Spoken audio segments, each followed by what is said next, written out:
میں اپنے اندر خود اپنے اندر کہیں خلا میں بھٹک رہا تھا.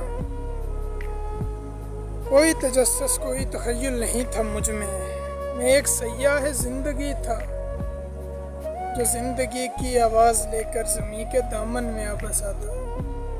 میں چیختا تھا زمین والوں میں آ گیا ہوں، تمہاری بستی میں آ گیا ہوں. میں ایک پاگل، میں ایک شاعر، میں نیم ملحد جو فلسفوں کے عجب سوالوں میں مبتلا تھا. مجھے خبر تک نہیں ہوئی تھی کہ سارے اوہام میرے اندر کہیں خلا میں خود اپنی آواز بن رہے ہیں. میری سماعت میں حرف و معنی بنانے والا دماغ ہی تھا، میری بصارت کو رنگ و روغن دکھانے والا دماغ ہی تھا. میں کچھ نہیں تھا، میں کچھ نہیں ہوں. دماغ ہوں میں جو ایک بدن میں چھپا ہوا.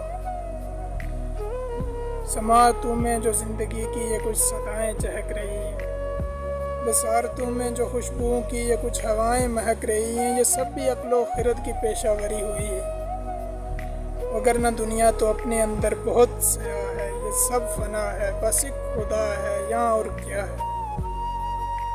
تمام اجسام اپنی آواز میں چھپے ہیں.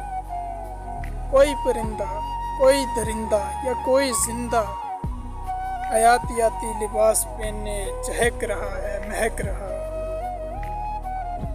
کبھی سنا ہے زمین کی سطح سے اگنے والے اداس پھولوں کی خوشبوؤں کو جو تتلیوں کو پکارتے ہیں ہماری باہوں کی سمت آؤ. وہ نرم و نازک پروں سی تتلی جمالیاتی کشش میں اپنے بدن سے کانٹے گزارتی ہے، وہ خود کو ایسے ہی مارتی ہے.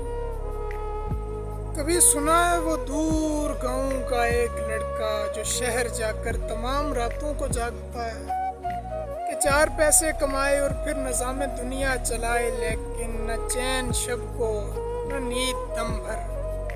ملی جو دنیا تو وہ ستمگر، بہشت سے بھی نکالا ہم کو، نہ اپنا وہ گھر نہ اپنا یہ گھر. یہ زندگی کی تمام اشکال کا عظیم. میں جی رہا ہوں، میں مر رہا ہوں، میں ہنس رہا ہوں، میں رو رہا ہوں، میں ہو رہا ہوں، میں کھو رہا ہوں. یہ بس آوازیں چند دنوں تک، پھر اس کے بعد ایک شور محشر بپا ہوگا جو سب آوازوں کو مسخ کر کے سکوت زندہ میں ڈال دے گا. ہمیں دکھوں سے نکال دے گا، ہمیں دکھوں سے نکال